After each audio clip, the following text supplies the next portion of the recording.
बूढ़े माँ बाप भी अब बच्चे हो गए हैं। आज मैं अपने ईश्वर और गुरुजी से दोनों हाथ जोड़कर आज तक की अपनी सभी गलतियों के लिए जो अनजाने में ही सही की गई होगी उनके लिए माफी मांगती हूँ। और आप सबसे भी यही कहना चाहूंगी कि हम सब जानबूझकर कभी किसी को तकलीफ नहीं देते हैं, फिर भी गलतियाँ तो कई बार करते ही है। इसलिए जब हम किसी को दुख देते हैं तो उसका का भुगतान हमें ही करना होता है, बस समय नहीं पता होता है और भुगतान गलती से 100 गुना बड़ा होता है। और यह बात भी सच है कि गलती समय पर समझ कम ही आती है, जब आती है तो समय निकल चुका होता है।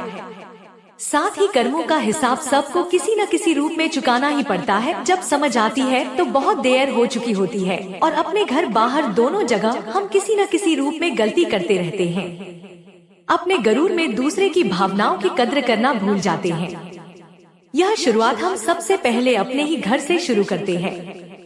हम अपने बड़े बुजुर्गों के साथ अच्छा व्यवहार नहीं करते, उनकी बातों को न समझकर उन पर हमेशा चिल्लाते हैं, उनसे ऊंची आवाज में बात करते हैं, उनको बात बात पर जलील करते हैं, उनका ध्यान नहीं रखते हैं, बस अपनी जिम्मेदारी का बोझ समझकर घर में रखते हैं। और अगर परेशान हो जाए तो सोचते हैं कि कब इनसे पीछा छूटेगा, कब ये मरेंगे। जब हम उनको दुख देते हैं तो सोचो उनके दिल पर क्या बीतती होगी, उनकी आंखों से निकलने वाले आंसू, और जब उनका गला दर्द से भरा जाता होगा और आवाज बाहर नहीं आती होगी तो वो हमारे बारे में क्या सोचते होंगे कि ये वही बच्चे हैं जिनको हमने अपना पेट काट काट कर इन्हें काबिल बनाने के लिए हम जवान से कब बूढ़े हो गए।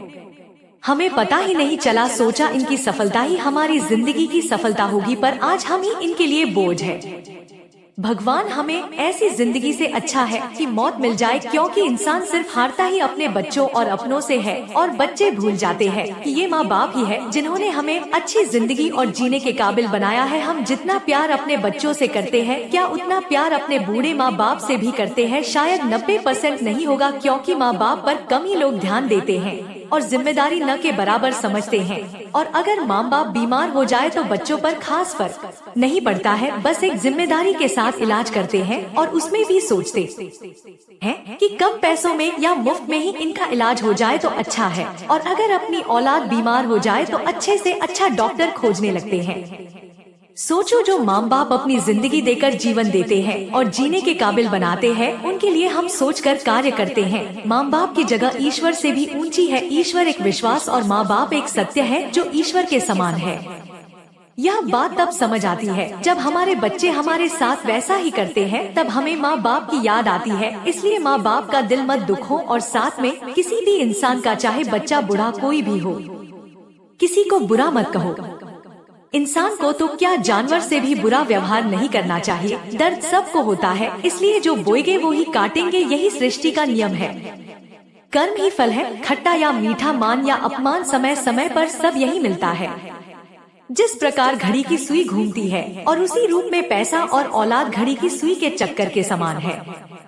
बात समझ देर से आती है, पर जिस दिन समझ आ जाए समझ लेनी चाहिए, क्योंकि कर्म का फल कम ही सही पर कुछ तो मिलेगा। बस आप सबसे इतना चाहती हूँ कि माँ बाप और बड़े बुजुर्गों का सम्मान करें, साथ ही सम्मान से बात करें। उन्हें हमारे प्यार की जरूरत अधिक है।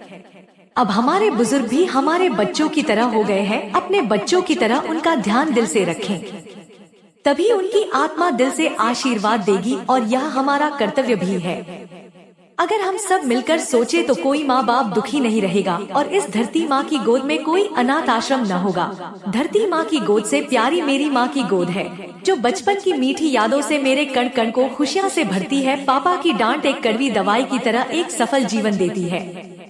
माँ बाप न होते तो जीवन न होता, जीवन न होता तो हम कहाँ होते। जिसने ये दुनिया बनाई उसने जीवन में सब रंग रिश्तों में घुल दिए, इसलिए रिश्तों को प्यार के साथ सजो कर रखे।